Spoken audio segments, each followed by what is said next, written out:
The rooms had been sealed since the autumn of 1814. Not locked in the manner of a house in mourning where furniture is sheeted and curtains drawn against the light, but sealed, as a man seals something he cannot bear to touch and cannot bear to destroy. The key had remained on a hook beside the study door for 3 years, and no member of Ashvale's household had so much as lifted it. The housekeeper, Mrs. Core, Poole had told the new footman to leave those rooms alone when he arrived in the spring. She had not explained why. She had not needed to. One did not need to explain the particular quality of silence that had settled over the East Wing, since the young Marchioness vanished from the road to Bath on a November morning. Her carriage overturned in a ditch and no body recovered from the frozen ground. Lord Eliot Crane, Marquess of Ashvale, had been 31 when Cecily Hargrove became his wife. He had been 32 when she was declared dead by a coroner who had never seen her face. He was 35 now, and the rooms remained sealed, and the key remained on its hook, and anyone who studied his profile across a dinner table could see what 3 years of unresolved grief had done to the particular set of a man's jaw. It was Lady Farquhar who said it first, at a supper in Grosvenor Square in the February of 1817. She said it to Mrs. Prodder, Cottrell, behind a painted fan. And she said it in the carrying whisper of a woman who does not mind being overheard. What she said was, "He mourns a woman who gave him no air, no comfort, and less than 18 months before the road took her." One wonders how much of the grief is grief, and how much is pride. The remark traveled the room before the second remove had been served. It reached Ashvale by way of his cousin Dorothea, who repeated it to him the following morning, with the careful face of someone delivering bad medicine. He had said nothing in response. He had looked at the window for a long moment, and then he had asked for his horse, and he had ridden out alone for 3 hours in the February cold. When he returned, his expression was precisely what it had been when he left. It had not changed. That was the thing that frightened Dorothea most. She did not say so aloud. One did not say such things to Eliot Crane. He had gone to Wiltshire in March to see about the matter of a disputed tenant claim on the south acreage of the Ashvale estate. It was the sort of errand his steward could have managed, and his steward had in fact offered to manage it, and Ashvale had declined. He had wanted to be away from London. He had wanted to be away from Lady Farquhar's variety of sympathy, and his own study, and the key on its hook. He had ridden ahead of his carriage for the last 6 miles, and the grey horse had taken the ridge road, and the ridge road had brought him past the village of Wrenvale, and Wrenvale had a coaching inn at its centre, and a small church on its western edge, and it was the church he had passed at a canter when the sound stopped him. It was not a notable sound. It was not the kind of sound that stops a man on a horse in March. It was the sound of a woman's voice through an open church window, low and very steady, singing something without a recognizable tune, more murmur than melody. The sound a person makes when they are not singing for anyone but the small body they are holding. He had stopped the horse. He did not know why. He had been in the saddle long enough that the cold had settled into his coat, and his thoughts had gone pleasantly blank, and the sound reached him through that blankness and fastened to something. He had not gone in. He had sat on the horse for a long moment, and then the sound ceased, and he had ridden on. He reached Wrenvale's inn at 3:30, and gave over the horse to the groom, and asked for a room and a meal, and spoke to no one until the innkeeper's wife, setting his supper plate, remarked in the talkative manner of innkeepers' wives that it was kind of the young woman at the church to take on Widow Finch's infant while the widow recovered from the childbed fever. A devoted soul, the innkeeper's wife said. The young woman had been in Wrenvale 4 months now, working as a seamstress, and before that, no one quite knew. But she asked for nothing, and she troubled nobody, and she had a quiet way about her that you could not help but respect, even if you could not help but wonder. Ashvale set down his fork.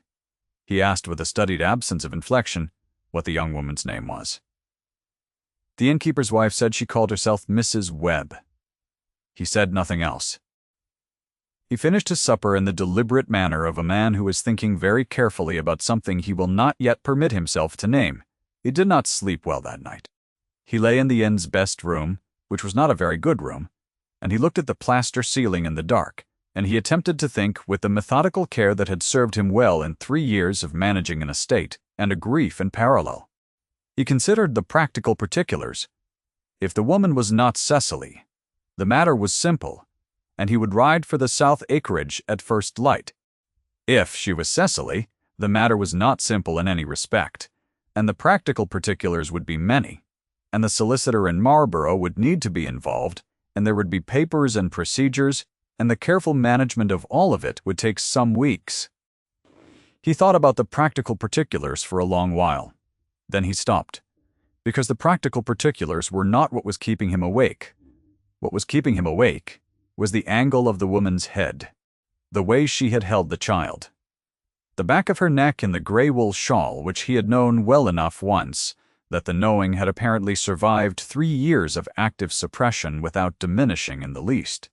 The church in Renvale was called St. Ambrose. He had looked at it properly from the road the following morning before his carriage was brought round.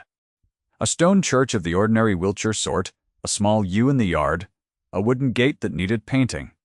The window through which the sound had come was the easternmost half open, despite the cold. He had looked at it for rather longer than he needed to, and then he had instructed his coachman to turn for the village, instead of for the south road. He told himself he was following a thread of curiosity only. He had not permitted himself to think clearly about what the thread might lead to, because a man who has lived 3 years with unresolved grief develops a specific talent for not thinking clearly about anything that touches it. The seamstress who called herself Mrs. Webb kept a room above the draper's shop. The draper was a Mr. Fellows, a solid man of 50 who answered Ashvale's inquiry at the shop door with the measuring look of someone who recognizes quality and has decided not to be impressed by it. The young woman was at the church this morning, Mr. Furball. Hollis, Fellows said. She took the Finch infant there most mornings to be out of the cold. He had his shop to attend to, he said, and he did not add anything else. But the way he held the door conveyed that he had formed an opinion of Mrs. Webb, and it was favorable and he would not have it disturbed. The gate of St. Ambrose needed painting. Ashvale went through it. She was in the side chapel in a plain wooden chair, beside the east window, the one that had been half open the evening before. She had a small child against her shoulder, a very young infant, perhaps 3 weeks old, wrapped in a clean cloth, and she was doing what she had been doing the evening before, not quite singing. Her back was to the door. She wore a gray dress and a dark wool shawl, and her hair was up in the plain way of a woman who has dressed herself without help. The back of her neck was familiar. The precise angle of her head was familiar. The way she held the child, one hand spread flat across the infant's back, was so familiar that the recognition preceded the thought. He stopped in the doorway of the side chapel and said nothing for a long moment. He was not capable of saying anything. His throat had closed with a thoroughness that was entirely new to him, and he stood in the doorway of the chapel of St. Ambrose in Renvale on a March morning and understood that he had been wrong for 3 years. She had heard the footstep. She turned her head, and then she turned her whole body, slowly, so as not to disturb the infant. Cecily Crane, who had been born Cecily Hargrove and declared dead by a coroner in November of 1814, looked at her husband across a distance of perhaps 10 feet, and said nothing at all. He was the one who spoke first. He said her name. He said it in the manner of a man who has not permitted himself to say a name for 3 years, and is not sure his voice will carry it. She said, "You should sit down.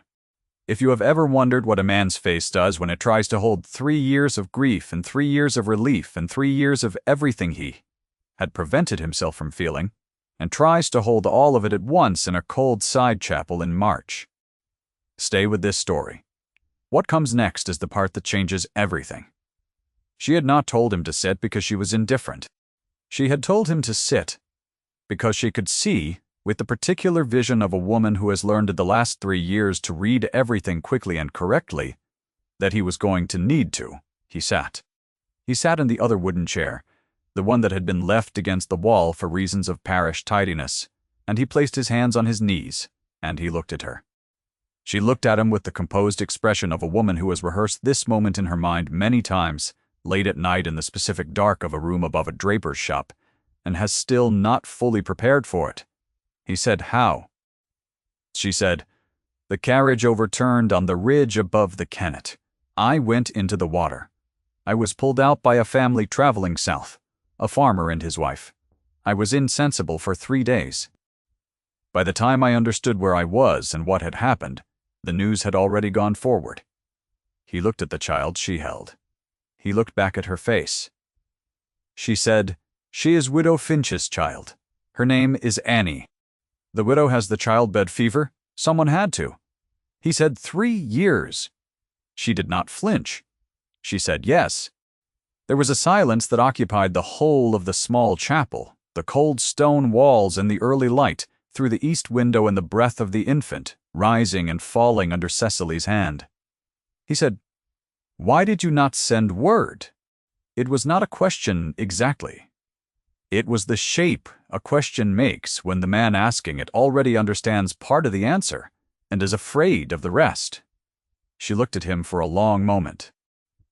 Then she said, "I thought you would not want to be troubled." He heard what she was saying. He heard, beneath what she was saying, the specific grammar of a woman who had spent 18 months of marriage believing herself a disappointment, believing herself a creature of inadequate consequence to a man whose consequence was immense, believing that her absence might be, in some sense she did not wish to examine. He heard all of that in the 6 words, and it landed in him with the force of something that had been traveling a long distance. He said nothing. His jaw tightened in the way that Dorothea had noted at the February supper, the way that she had mistaken for pride. It was not pride. It had never been pride. That was the thing about the Marquis that no one in 3 years of London dining had understood correctly. He said, "You thought I would not want to be troubled." She said, "I thought it seemed possible." He stood up from the chair. He crossed the small distance of the chapel in 2 steps. He stopped in front of her, and the infant in her arms, shifted and made a small sound and settled again. He looked down at Cecily's face, which was turned up toward him with the careful composure of a woman holding herself together by an act of will, and he said in a voice that was very low and very level, and entirely stripped of the restraint that had defined his every utterance in her presence for the 18 months of their marriage, "It did not seem possible to me." She said nothing. Her chin trembled once and she controlled it, and it trembled again. He said, "The rooms have been sealed since the week after the accident." She looked at him. She said, "Mrs. Poole will be very put out." It was the first thing she had said that was not composed. It was the first thing she had said that let him hear, beneath it, something he could not name but recognized. He looked at her for a long moment. Then something in his face shifted, not broadly, not in the theatrical manner of a man making a grand gesture, but in the specific and particular way of a man putting down something very heavy that he has carried for a very long time. He said, "Come home." She did not answer immediately. The infant stirred against her shoulder. She patted the small back. Once, and the child settled. She said, "The widow will need someone for Annie until she recovers." He said, "I will send for the housekeeper's niece. She has a nursing history. She will come." Cecily looked at him. She was trying to read him in the way she had spent 18 months trying to read him, and failing in the way she had spent 3 further years believing she had finally read him correctly by his silence. She was finding now that she had not read him correctly, that the silence had not been what she thought. She said quietly, "Elliot." It was the first time she had used his given name since the early months, before she had grown careful. He heard the first time she had said it in the garden at Ashvale in the summer of their first year, before everything had complicated. He heard all the time she had not said it. He heard the 3 years of its absence. He said yes. She looked down at the infant for a moment. Then she looked back at him and said, "All right." He offered his hand to help her rise, the formal old gesture, palm up. She took it with her free hand, the one not occupied with Annie Finch, and she stood. They were very close in the small chapel. She was smaller than he had remembered, Or perhaps he had simply not stood this close to her in long enough that the memory had softened. He did not step back. She did not step back. She said, "You are thinner." He said, "You are not." She made a sound that was not quite a laugh. He watched her make it. He had not watched her make that sound in 3 years, and the watching of it cost him something in his throat. They stood there for a moment, two people in a cold side chapel in Wiltshire, with a borrowed infant between them, and the morning light from the east window fell across both of them at once. He did not say the rest of what he had to say. In the chapel. He said it in the sitting room of the draper's shop that afternoon, after he had arranged for the message to be sent to the housekeeper's niece, after the particulars had been attended to, with the solicitude of a man who intends to get the particulars right. He sat in a chair too small for him on the other side of the fire from Cecily, who had given Annie Finch to the innkeeper's wife for the afternoon, and was now watching him with the careful attention of a woman who is not yet sure. She trusts what she is seeing. He told her about the key on the hook. He told her about She's remark, and the February cold, and the 3 hours on the horse. He told her about the sound through the church window the evening before, which he had not been able to account for, and which had led him up the road and into the village and through the draper's door. He told her these things in the plain declarative manner that was native to him, without embellishment, without reaching for phrasing that might make him sound more feeling than he was. He had learned 3 years ago that he was capable of feeling a great deal more than anyone looking at his face would ever know. He was uncertain whether she had learned this. He thought she had not. He thought that was one of the things that had gone wrong. She listened without speaking. She had always listened without speaking. It was one of the things he had admired about her, and had never said aloud. In the 18 months, because saying it aloud would have required him to be less careful than he had been. When he stopped, she said, "I'm sorry I did not send word." He said, "I am sorry. I did not make it clear that you should." There was a pause. The fire shifted. Outside, the March wind went around the corner of the building with a sound like patience, like something settling.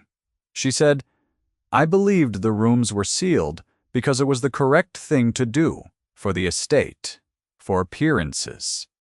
He looked at her steadily. He said, "They were sealed, because I could not make myself unlock them." She looked at the fire for a moment. Then she looked at him. Her eyes were very bright, and she was not going to permit herself to cry, and he could see the particular effort it was costing her, and he recognized the effort because it was the same one he had been making for 3 years in the opposite direction. He said, "Cecily." She said, "Do not be kind to me right now. I am managing." He said, "I know." He paused. "You have always managed." She made the sound again, the one that was not quite a laugh. This time it was unsteady at the edges. He rose from the small chair and crossed to the hearth, and stood beside it, and did not touch her, because she was managing, and he understood the mechanics of managing. He stood close enough that she could feel the warmth of him or the warmth of the fire, or both. Close enough that when she finally stopped managing and let the tears come, quietly, with the discipline of a woman who cries as if she is doing it correctly, he was near enough to put his hand on her shoulder. He kept it there. She let him. She said after a while, 3 years. He said, "Yes." She said, "You look older." He said, "You look the same." She said, "That is not true." He said, "It is true where it matters." She turned her head and looked at him, and he was looking back at her with an expression that was entirely unlike anything she had seen from him. In 18 months of marriage, because he had not worn this expression in 18 months of marriage, because he had been careful, because they had both been so very careful. And the careful had cost them 3 years, and the 3 years had cost them everything they had not managed to build, and neither of them was going to recover those years. But the fire was warm, and he was standing close and his hand was on her shoulder, and that was something. That was, perhaps, where it began. If you are still with Cecily and Elliot in this cold sitting room in Wiltshire, tell us in the comments which moment stopped you. There are more of these stories waiting for you here. She did not return to Ashvale the next day. There was the matter of the infant, and the matter of the housekeeper's niece, who required 3 days to travel from Dorset, and there was also the unspoken matter of two people who have been apart for 3 years learning to be in the same room again without the protective armor of careful distance. He stayed at the inn. This was remarked upon by the innkeeper's wife, who was not a woman who missed very much, and by the draper, who remarked on nothing, but noticed everything.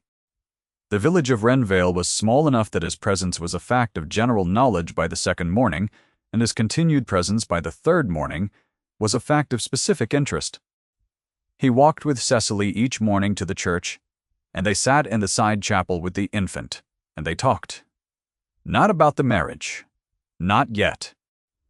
They talked about the 3 years in the careful manner of two people feeling their way along an unfamiliar road in low light. She told him about the family who had pulled her from the Kennet, a farmer named Holt and his wife, who had kept her through the winter and asked no questions that she could not answer.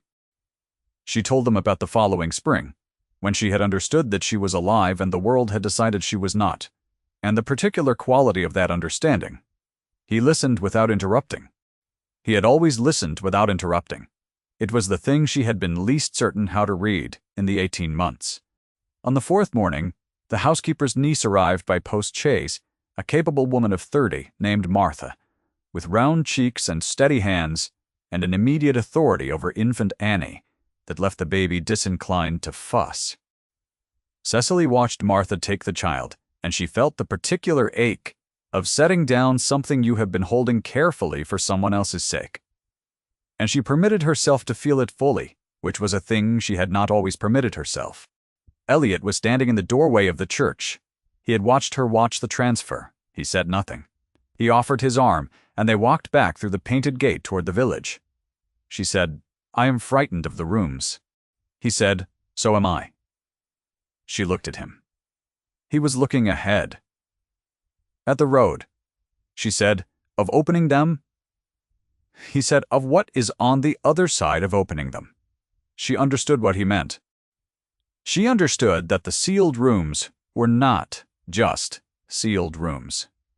Andevai.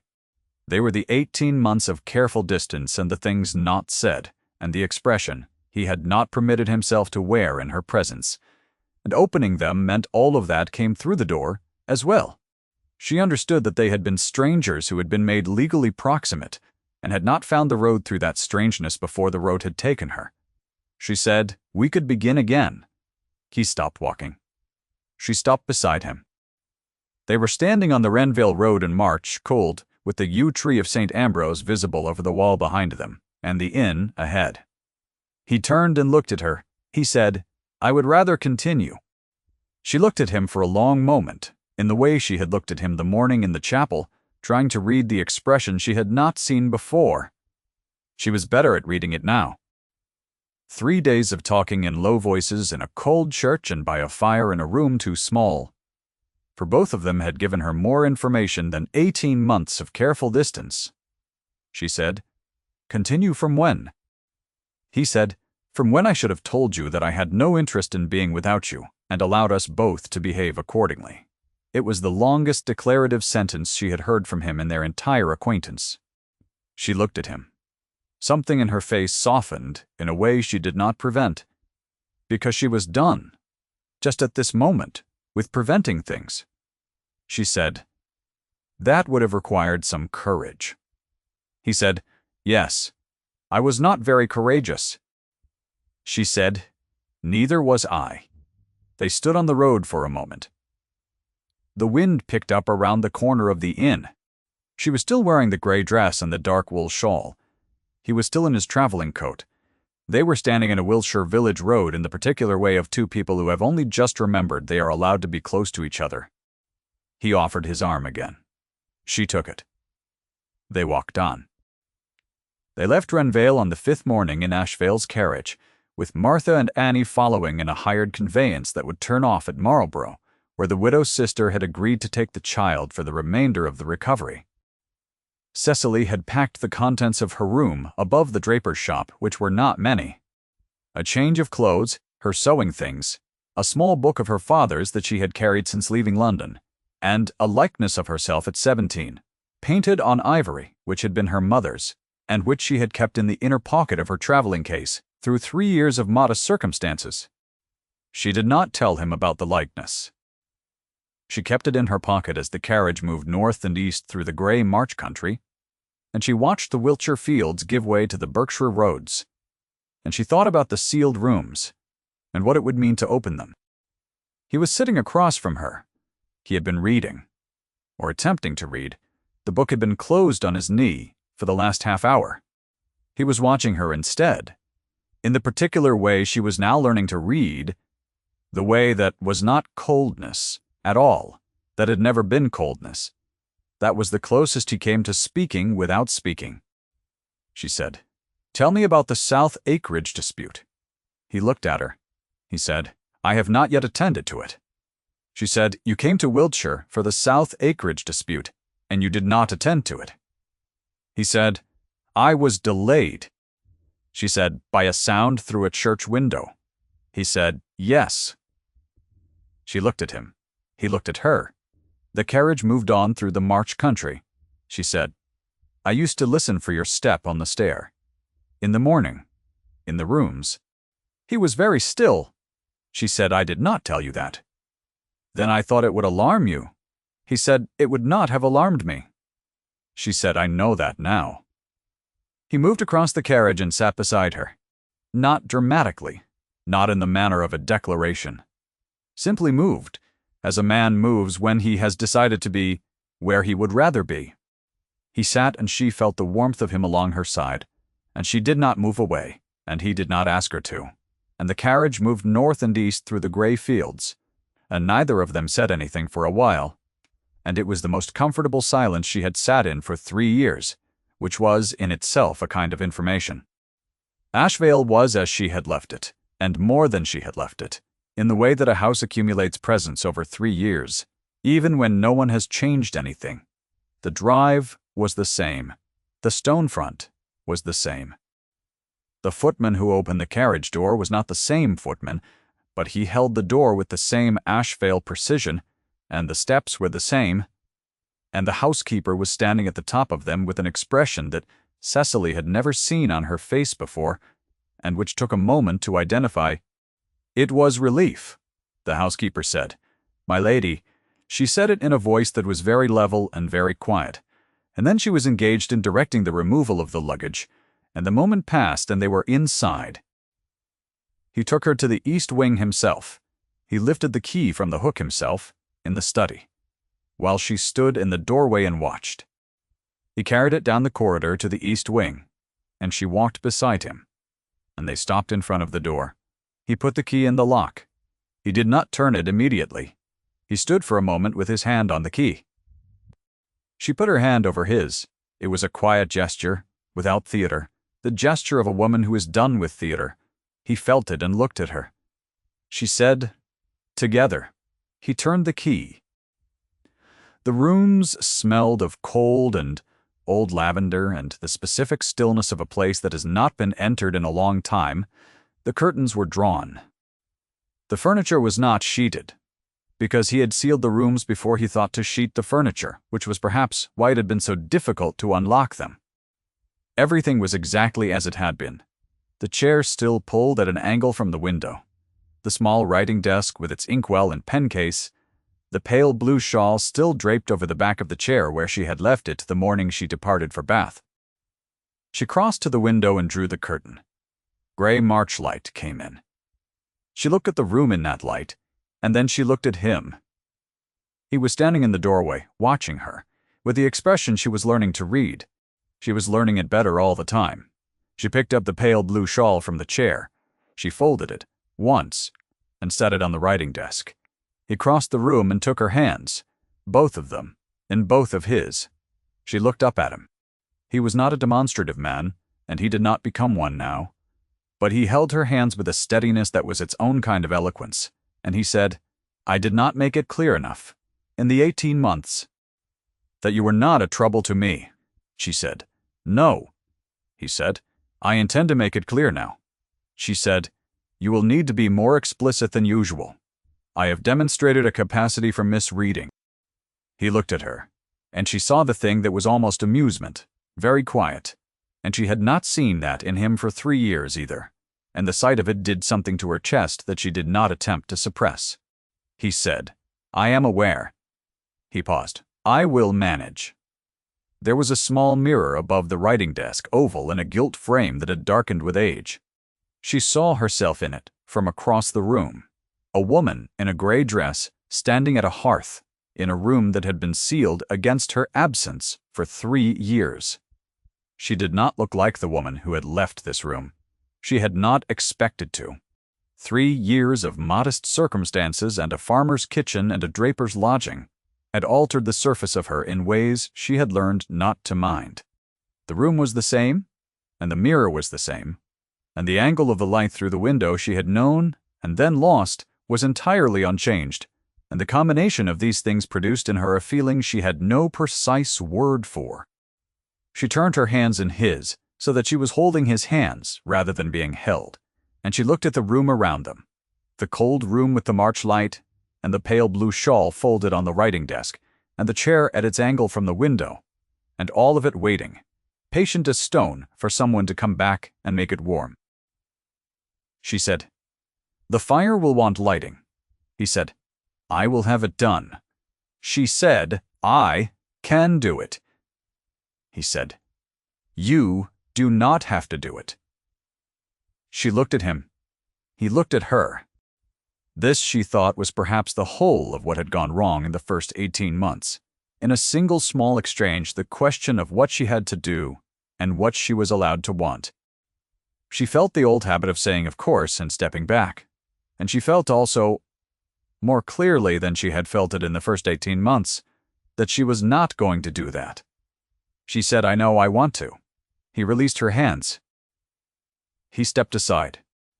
She went to the hearth, and Nelton built the fire as she had done, in modest circumstances, in Wrenvale and in the Holt farmhouse, and in the rooms of her girlhood, and the tinder caught, and the kindling caught, and the room began to breathe again. She rose, and turned, and he was standing by the window, looking at her with the expression that was not coldness, had never been coldness. That was simply the particular way his face dealt with wanting something, and not yet being certain of it. She crossed to him. She stood close. She said, Tell me something you did not tell me in the 18 months, he said after a moment. Every morning when I heard you come down the stairs, I found a reason to be in the corridor. She said, I know. He looked at her. He said, You knew. She said, I hoped. I did not trust the hope. He was quiet for a moment.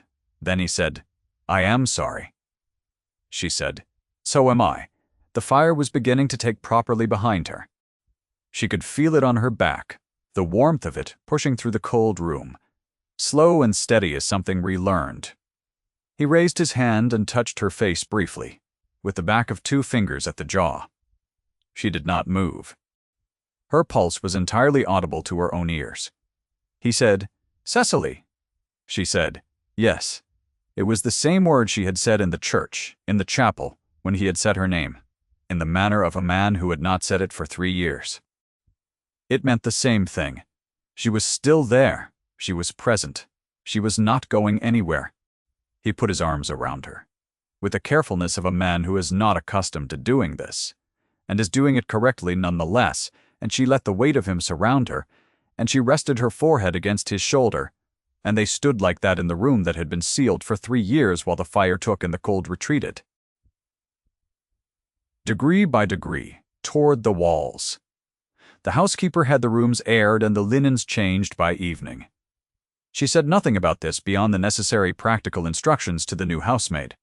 She was not a woman who required things to be said.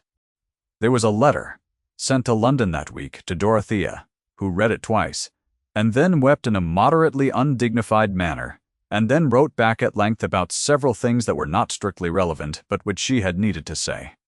There was a letter also to the coroner's office, and a conversation with the solicitor in Marlborough, who handled the procedural restoration of Cecily's legal status with the unruffled competence of a man who has seen stranger things, though in truth he had not.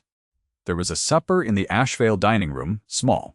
Just Elliot and Cecily and Dorothea, who had come down from London with no more notice than a one-day letter and a traveling case. Dorothea sat across from them and looked from one face to the other, and said almost nothing for the entirety of the meal, which was entirely unlike her and which was the surest sign she was very happy. She had brought in her traveling case 2 items she had not mentioned in the letter. One was a small parcel of cakes from the confectioner in Bond Street, which she presented to Cecily at the door with an air of deliberate casualness that deceived no one. The other was a letter she had written 3 years ago and never sent, addressed to Cecily at an address she had known to be wrong even as she wrote it, which she did not mention at all. She kept it in her pocket throughout the meal. She burned it that evening in the fireplace of her guest room, quietly, and she felt, watching it go, that some things end correctly when they end without witness. After supper, the drawing room, Dorothea said to Elliot in a low voice while Cecily was at the pianoforte, "She looks well," he said. "Yes," Dorothea said. "And you look like yourself." He said, "I am not certain I take your meaning." She said, "Yes, you are." He did not answer. He was watching Cecily at the pianoforte, who had found the opening bars of something she had been playing the morning she left for Bath, 3 years ago, and had played it through to the end. This time the rooms stayed open after that. The blue shawl remained on the writing desk for a while, and then Cecily put it away in the press, because she did not need it on the desk any longer. It had served its purpose. The key went back on its hook in the study, and it did not stay there long because Elliot began leaving it in the lock where it was easier to reach. It was a small thing. He would not have described it as significant. She would have. By the following spring, the South Acreage dispute had been resolved to the tenant's satisfaction, and the infant's mother had recovered from the childbed fever and taken her daughter home, and the corridor outside the East Wing rooms had acquired a particular quality of sound in the morning that was different from what it had been for 3 years. The sound of a house that contains 2 people who have decided to be in it together. The ivory likeness of Cecily, at 17, the one she had carried in the inner pocket of her traveling case, lived now on the mantelpiece of the East Wing sitting room. Elliot had found it there one morning and said nothing, but he had moved it 1/2 inch, so that the light fell on it better. She had seen him do it. She had not said anything either. She had not needed to. That was the thing she was learning. In the mornings, in the rooms, that understanding between 2 people who have stopped being careful is not always spoken. Sometimes it lives in 1/2 inch and the particular angle of the light, and the fact of the fire already laid when you come down the stairs. Thank you for staying until the end of this one. If Cecily's story moved you, leave a quiet word in the comments. We read every one,